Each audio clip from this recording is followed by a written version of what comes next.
भोलेनाथ नगर में फिर बरसेगा थाने मनपा का बुलडोजर। सदमे में बिल्डिंग के रहवासी और है बिल्डर।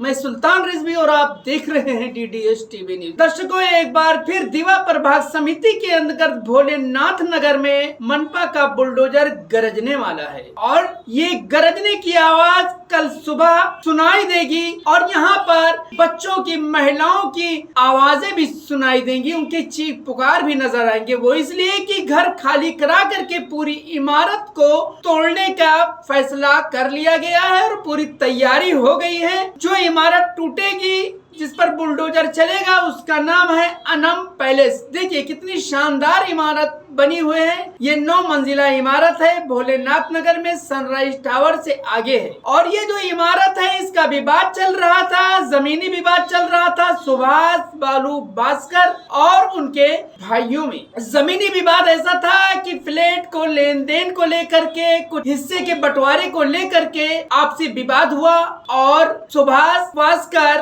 कोर्ट में चले गए। हाई कोर्ट ने आदेश दिया है, वो इलीगल तरीके से बनाई गई इमारत के विरुद्ध दिया है और थाने मनपा को भी काफी फटकार लगाई है हाई कोर्ट ने। हम आपको बताते चले कि ये सर्वे नंबर 138 पे इमारत बनाई गई है, इसी का विवाद था। हालांकि इस सर्वे नंबर पर कई और इमारतें हैं, तो क्या उस पर भी थाने मनपा अपना बुलडोजर चलाएगी कि सिर्फ जो है थाने मनपा के अतिक्रमण विभाग यानी दीवा प्रभाग समिति के निशाने पर सिर्फ यही अनम पैलेस है या कोई दूसरी इमारत भी है। हालांकि अभी 15 दिन पहले की बात है कि आगे जो इमारत बनी हुई थी, निर्माणाधीन थी, आप देख सकते हैं, उसको तोड़ा गया और तोड़ने के दौरान वहां पर महिलाएं आक्रोशित हो गई और बुलडोजर के आगे वो बैठ गई। कहा या तो इमारत पे बुलडोजर चलाओ या तो हमारे ऊपर बुलडोजर चलाओ। मजबूरन जो है थाने मनपा को नाजुक हालात को देखते हुए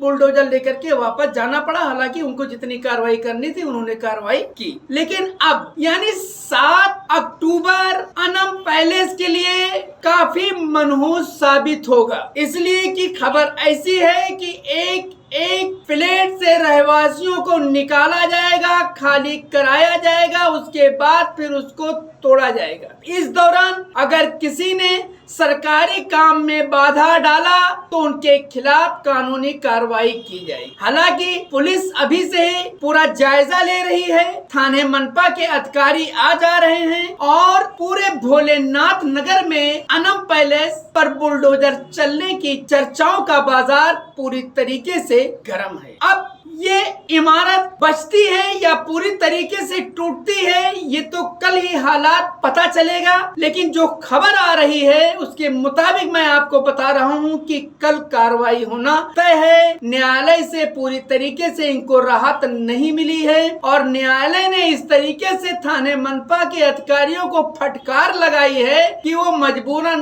उनको कार्रवाई करना ही है। हालांकि इससे काफी खतरनाक इमारतें हैं जो मुमरा प्रभाग समिति के अंतर्गत हैं। आप देखिए चरनीपाड़ा में शमशान भूमि के आसपास इमारतें बन रही हैं, 4-4 दिन पर स्लैब डाले जा रहे हैं, लेकिन मुमरा प्रभाग समिति का कोई अधिकारी पूछने वाला नहीं है। शमशान भूमि के आप आगे जाइए, चरनीपाड़ा की बात कर रहे हैं जहां पर नाला है और बॉर्डर है अलमास कॉलोनी का, मोती बाग का, हाईवे के तरफ रोड चला जाता है, नाले से सट करके इमारत बनाई जा रही है। हालांकि हम इमारत का फोटो नहीं दिखा रहे हैं, उसकी तस्वीर नहीं दिखा रहे हैं, लेकिन हम अधिकारियों को और आवाम को ये बताना चाहते हैं कि किस तरीके से ये नाले के ऊपर इमारत बनाई गई है, नाले के बगल में इमारत बनाई जा रही है, लेकिन कोई पुरसाने हाल नहीं है। ये तो जब इनके जो है इनके दिमाग की घंटी बजेगी, जब खुदा ना खास्ता कोई बड़ा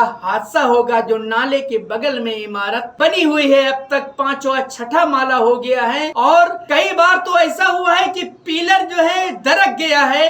नाले के दलदल की वजह से, लेकिन कोई पूछने वाला नहीं है। मुमरा प्रभाग समिति में तो सवाल ही नहीं उठ सकता कि किसी बिल्डर पे कार्रवाई हो। खैर, अब हम आपको बता रहे हैं शंकर मंदिर में एक इमारत बनाई जा रही है, उसका भी चौथा पांचवा स्लैब है, वहां पर भी कार्रवाई नहीं होगी। सुनते हैं कि हर चौथे दिन वहां पर स्लैब डाला गया है। एक स्लैब तो सुनते हैं कि डालते ही गिर गया था, कई मजदूर मरते मरते बचे हैं, रातों रात जो है उसको किया गया। यहाँ तो लोगों ने बताया कि उत्तर शिव से और कहां से वो स्क्रैप का सीमेंट रहता है, बाकायदा इस्तेमाल किया हुआ कहां से उसका इस्तेमाल किया जा रहा है, और जो सलिया है वो भी पुरानी सलिया का इस्तेमाल किया जा रहा है। घटिया किस्म की सामग्री इस्तेमाल की जा रही है। ऐसे इमारतों में तो इनका हाल क्या होगा। मुमरा प्रभाग समिति शायद अब उनकी आंख खुल जाए कि जो चरनीपाड़ा में इमारत बन रही है, जो शंकर मंदिर में इस वक्त बन रही है, उस पर कार्रवाई करेंगे। अब हम बात कर रहे थे भोलेनाथ नगर की,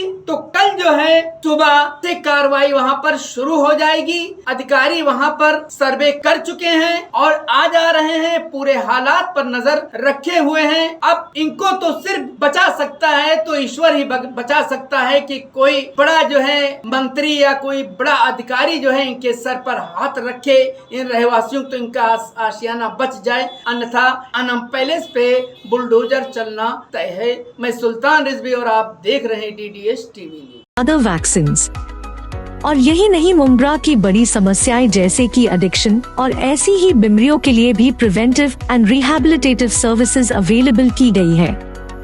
हमारा यही मोटो है कि हम एक ऐसा हॉस्पिटल बनाएं जो लोगों को अपना सा लगे। मेडफोर्ड मल्टी स्पेशलिटी हॉस्पिटल, जो कि 60 बेडेड मल्टी स्पेशलिटी हॉस्पिटल है, यहाँ पर हमने कुछ सर्विसेज रखी है, जैसे कि क्यूरेटिव सर्विसेज है, प्रिवेंटिव सर्विसेज है, रिहैबिलिटेटिव सर्विसेज है, डायग्नोस्टिक सर्विसेज है। मैंने और मेरे जो पार्टनर है मिस्टर मेहरा जरीवाला सर, हमने सोचा था कि मुमरा के लिए हम कुछ अच्छा बनाएं, कुछ अच्छा करें, जैसे कि बेस्ट इंफ्रास्ट्रक्चर्स के साथ with low economical and affordable rates में हम पब्लिक को सर्विस दें, इसलिए हमने ये हॉस्पिटल बनाया। So please do visit us at Medford hospital. Thank you so much. अस्सलाम वालेकुम everyone, welcome to Medford multi speciality hospital, जहां हमारा विजन है to be a state of the art facility that serves not only the elite few but general public at large. और हमारा mission है to open a chain of hospitals to serve the lower strata of the society, again at affordable cost. Thank you so much everyone, and we are looking forward to serving you at Medford Multi Speciality Hospital.